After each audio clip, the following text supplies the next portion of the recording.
Hello guys, welcome to my video. Today's topic is very interesting. The topic is about Elon Musk. So if you like my topic or video, please like, subscribe and share my video.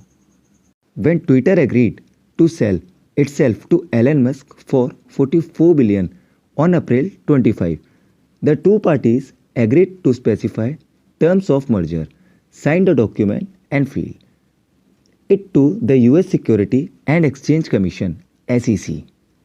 Elon doesn't yet own Twitter and he won't for many more months, but he is now locked into a contract with a social network current management, and there is $1 million penalty as a stake, and if he pulls out.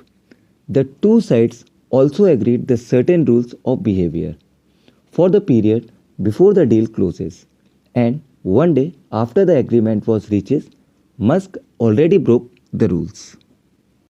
So what rule did Elon Musk breaks? Okay, I'll tell you.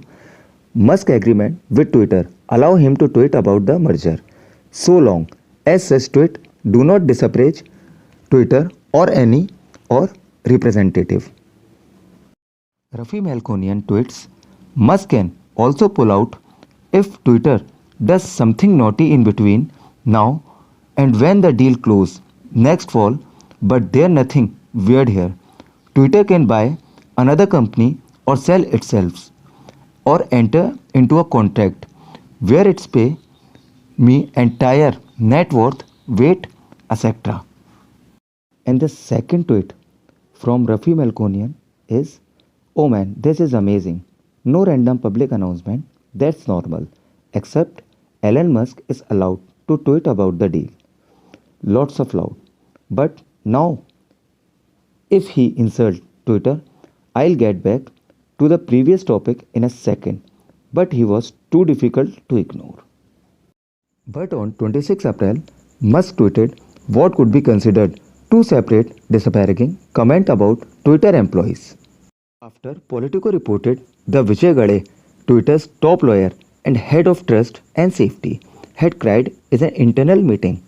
Following news of accusation, conservative journalist Sagar Enjeti tweeted a screenshot of an article alongside the message. Vijay Gade, the top censorship advocate at Twitter, who famous lit the world of Joe Rogan's products and censored the Hunter Biden laptop story, is very upset about the Elon Musk takeover. Gade's team, which is in charge of content moderation decisions and Twitter brief, blocked in a link to October New York Post article about a laptop belonging to Hunter Biden, son of soon to be US President Joe Biden. It's also temporarily locked the Post account. The laptop was eventually confirmed to be Biden's, and then Twitter's CEO Jack Dorsey apologized, saying Twitter made a mistake.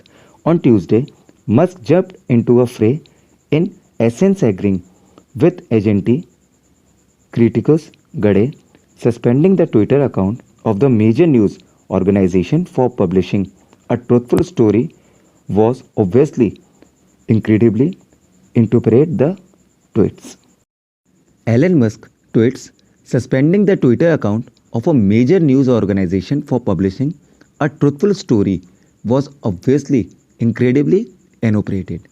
Just hours later, Musk replied to a tweet by ring-wing conspiracy theorist Mike Ganovich alleging that tweets the lawyer Jim Bakers, a former FBI general counsel, facilitated frauds.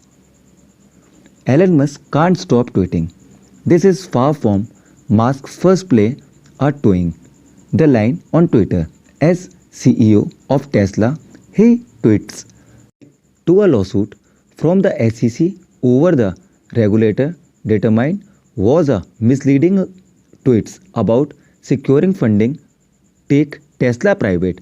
In a concerned decree, Musk agreed not to tweet about the company without a lawyer approval, an agreement now known as Musk's Twitter's sitter, but is still often Tweet about Tesla. Musk recently sued to change the terms and settlement, but the federal judge in Manhattan upheld the Twitter sitter arrangement on April 27, signaling that Musk won't getting out it anytime soon. While it's unlike Musk's most recent tweet will have major consequences from him or the Twitter deals, they are further evidence that even a signed agreement and the opinion of future employees can't keep the identic's CEO of his favorite platform. Thank you. If you like my information, please do like, subscribe and share. Thank you so much.